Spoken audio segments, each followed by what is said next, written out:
Welcome to रीडेक्स। तो चलिए दोस्तों, आज की कॉमिक शुरू करते हैं। आज की कॉमिक्स का नाम है खौफनाक खेल। ये कॉमिक्स प्रकाशित हुई थी राज कॉमिक्स के अंतर्गत और इस कॉमिक्स के मेन लीड रोल में है भोकाल। ये भोकाल की एज अ कैरेक्टर पहली कॉमिक्स थी। तो चलिए दोस्तों, ज्यादा देरी ना करते हुए शुरू करते हैं इस खतरनाक एक्शन से भरपूर कॉमिक्स को, जिसका नाम है खौफनाक खेल। भोकाल सीरीज खौफनाक खेल। कथानक संजय गुप्ता, संपादन मनीष चंद्र गुप्त, चित्रांकन कदम स्टूडियो। महाबली फुचांग ओसा ग्रह का बागी, जिसने ओसा ग्रह की वो रात खून से रंग दी महाराज काबोज की हत्या करके। महारानी रसिया राजकुमारी सोफिया को लेकर भाग निकली। फुचांग का क्रोध संभाले नहीं संभल रहा था। उसे पकड़ कर लाओ, उसके बिना तिलस्मी ओलंपाक में नहीं घुसा जा सकता। मुझे सोफिया जरूर चाहिए, जिंदा या मुर्दा। उधर एक गुप्त स्थान पर रानी रसिया की छत्र छाया में राजकुमारी सोफिया अब जवान हो चुकी थी। बेटी सोफिया, अब तुम इस लायक हो गई हो कि अपने पिता की हत्या का बदला ले सको। माँ, मैं फुचांग को खून से नहला दूंगी। नहीं, अभी नहीं। अभी तुम्हें तिलस्मी ओलंपाक पहुंचना है। वहीं कैद है फुचांग की मौत और ओसा ग्रह का भविष्य। तिलस्मी ओलंपाक? और वहां पहुंचने के लिए तुम्हें पृथ्वीलोक जाना पड़ेगा, महर्षि गाजोबाजो के पास। वे पृथ्वीलोक में हमारे जासूस हैं और तुम्हारे पिता के वफादार भी। तुम्हें तिलस्मी ओलंपाक की पूरी शिक्षा और चाबी वही देंगे। ठीक है माँ, मैं कल ही वहां के लिए प्रस्थान कर जाती हूँ। पृथ्वीलोक पर विकास नगर में महर्षि गाजोबाजो के आश्रम में। महाबली फुचांग को गाजोबाजो का प्रणाम। गाजोबाजो, तिलस्मी ओलंपाक की तुम्हें पूरी जानकारी है और तुम्हें यह भी मालूम है कि राजकुमारी सोफिया के बिना वहां नहीं पहुंचा जा सकता और राजकुमारी सोफिया को वहां पहुंचने के लिए तुम्हारे पास आना ही पड़ेगा। तो महाबली, मुझसे क्या चाहते हैं? हम चाहते हैं कि जब राजकुमारी सोफिया आपके पास पहुंचे तो आप राजकुमारी को हमें सौंप दे। जरूर महाबली, ऐसा ही होगा। हम विकास नगर के महाराज विकास मोहन के मेहमान हैं यहाँ पर। और जब राजकुमारी सोफिया वहां पहुंची, महर्षि गाजोबाजो को सोफिया का प्रणाम। आओ पुत्री, स्वागत है तुम्हारा। हमें पता है पुत्री कि तुम यहाँ क्यों आई हो। हम तुम्हें खुद तिलस्मी ओलंपाक ले चलेंगे। अभी तुम आराम करो, जैसी आपकी इच्छा महर्षि। और अगले दिन महर्षि गाजोबाजो अपने आश्रम से निकले। चलो सारथी, विकास नगर महाराज विकास मोहन के दरबार में। महाराज विकास मोहन का दरबार। वाह, क्या नृत्य है, क्या नर्तकी है। महामंत्री चंद्रमणि, हमारे मित्र फुचांग के लिए मदिरा लाओ। जरूर महाराज, जरूर। मदिरा ही जीवन है। हिक हिक। तभी महर्षि गाजोबाजो ने वहां प्रवेश किया। महाबली फुचांग व महाराज विकास मोहन को गाजोबाजो का प्रणाम। तुरंत राग रंग बंद हो गया। प्रणाम महर्षि। गाजोबाजो, आपके लिए बेशकीमती तोहफा लाया है महाबली फुचांग। कालीन खोलकर दिखाया जाए। राजकुमारी सोफिया? खेल उठा फुचांग का शैतानी चेहरा। हम तुमसे अति प्रसन्न हुए गाजोबाजो। तुमने हमारा दिल जीत लिया। हम इसका इनाम देंगे आपको। गाजोबाजो, बेईमान, धोखेबाज। महर्षि गाजोबाजो, अब आप जल्दी से ताबीज तैयार करें। जो आ गया महाबली। और तब महर्षि गाजोबाजो राजकुमारी सोफिया को लेकर वधशाला में पहुंचा। राजकुमारी, अपने इष्ट देव खजूरा को याद कर लो। गाजोबाजो, आप तो हमारे पिता के वफादार थे। राजकुमारी, मेरे लिए पैसा और रुतबा जरूरी है और वो मुझे महाबली फुचांग से मिलेगा। गाजोबाजो, इस कुकृत्य के लिए ओसा ग्रहवासी व इष्ट देव खजूरा आपको कभी माफ नहीं करेंगे। राजकुमारी, तिलस्मी ओलंपाक हमारे हाथ आने के बाद हमें किसी चीज की जरूरत नहीं रह जाएगी। खचाक। और महर्षि गाजोबाजो ने राजकुमारी सोफिया की कटी गर्दन उठाई।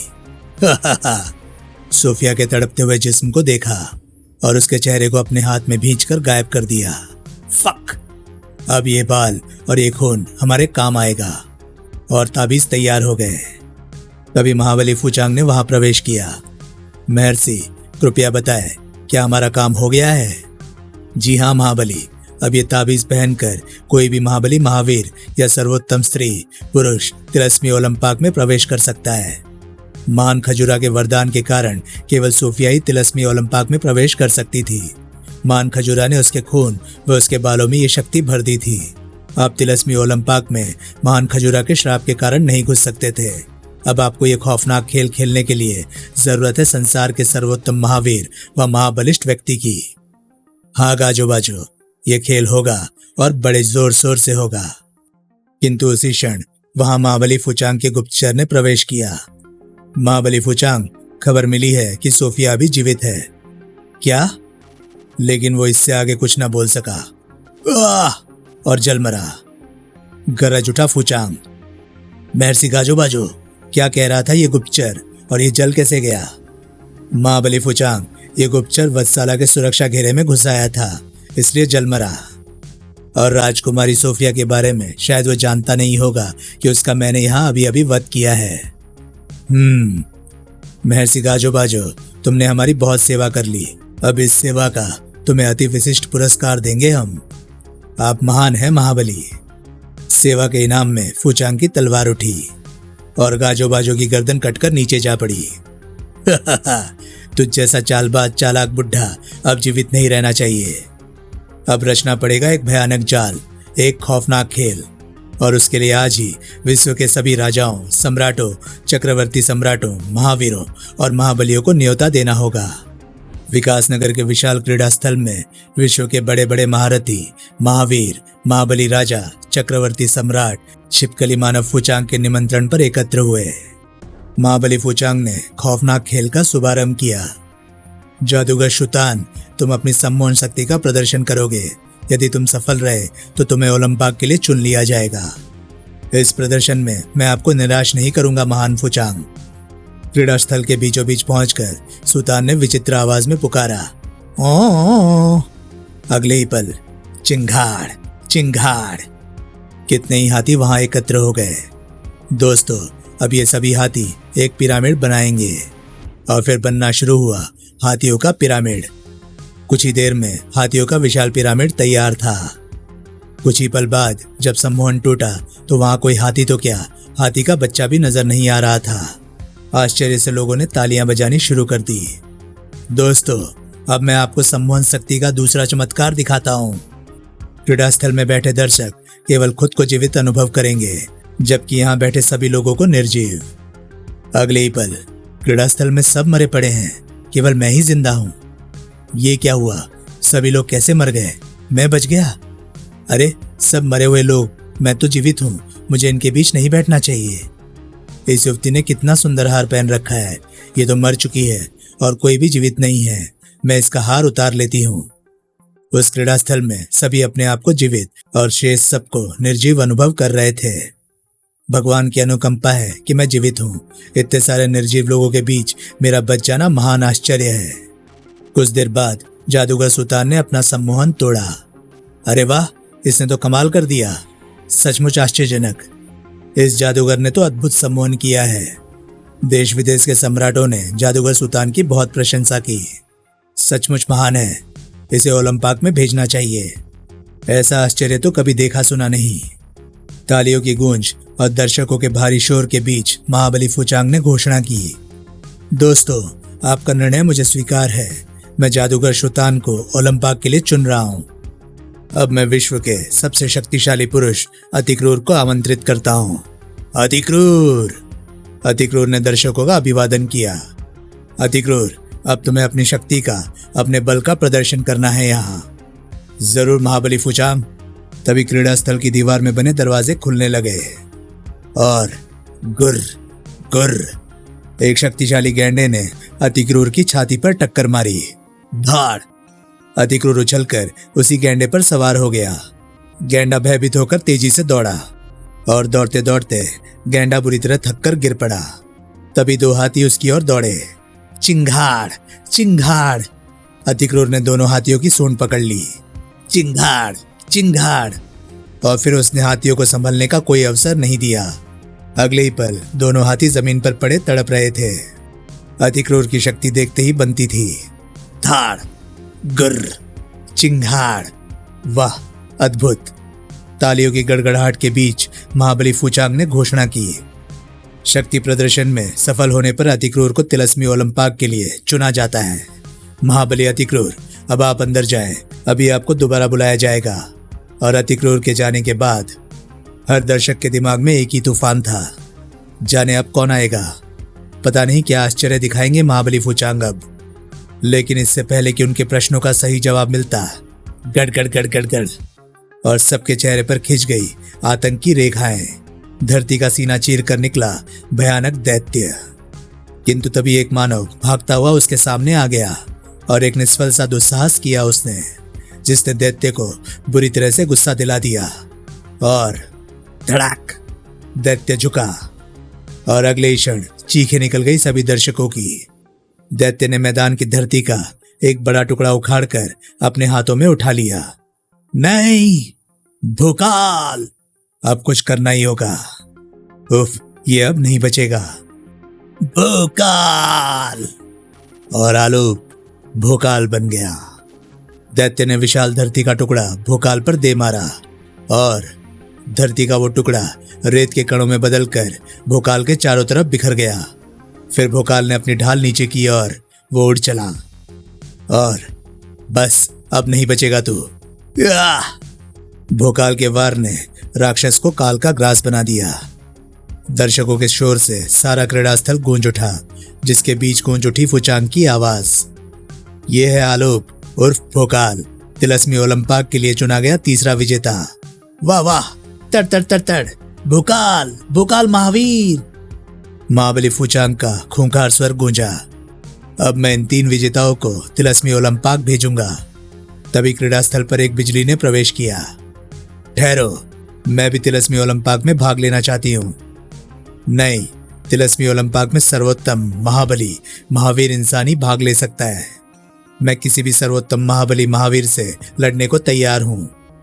नहीं, हमें चींटी को हाथी से लड़ाने में समय नहीं गंवाना। तुम्हें चींटी को हाथी से लड़वाना ही होगा, नहीं तो तुम मुझसे मुकाबले के लिए तैयार हो जाओ। फुचांग ने मुस्कुराकर 2 बार ताली बजाई और तड़तड़ दोनों भयानक अंदाज में तुरीन की तरफ बढ़े। तभी एक बिजली सी कौंधी, कड़कड़ कड़ाक, चल कपाला। कपाला उछली और शाबाश कपाला, क्या बला थी वो। कपाला ने फिर छलांग लगाई, किंतु इस बार वो फंस गई। म्याओ। दूसरे राक्षस ने भी तब तक जंजीर वाला गोला प्राप्त कर लिया था। उफ, सर। दोनों राक्षस उन्हें लिए आकाश में उड़ चले। हमसे क्या खाकर लड़ने आई थी बालिका। क्रीड़ा स्थल के शांत वातावरण में गूंज उठी फुचांग की हड्डियों को जमा देने वाली खौफनाक हंसी। चींटी और हाथी का मुकाबला। किंतु तभी दोनों राक्षसों की चीखों से कांप उठा आकाश। घर। दोनों राक्षस कंकालों में बदल गए। म्याओ। चल कपाला फुचांग के पास। और उस बला का ये करतब देख क्रीड़ा स्थल में बैठा हर दर्शक स्तब्ध था। फुचांग के सामने गुर्रा उठी तुरीन। अब बोलो, भेजोगे ना मुझे तिलस्मी ओलंपाक में? हाँ हाँ, जरूर। इस निर्णय से सभी दर्शकों में हर्ष की लहर छा गई। तड़ तड़, वाह वाह। और कुछ ही देर बाद चारों विजेता वहां मौजूद थे। अब मैं आप चारों को तिलस्मी ओलंपाक भेज रहा हूं। वहां क्या करना है इसकी जानकारी आपको महावीर भोकाल वहां जाकर देंगे। हम तैयार हैं। फुचांग ने चारों को एक एक ताबीज दिया। इन ताबीजों को आप चारों पहन ले। ये अभिमंत्रित ताबीज है।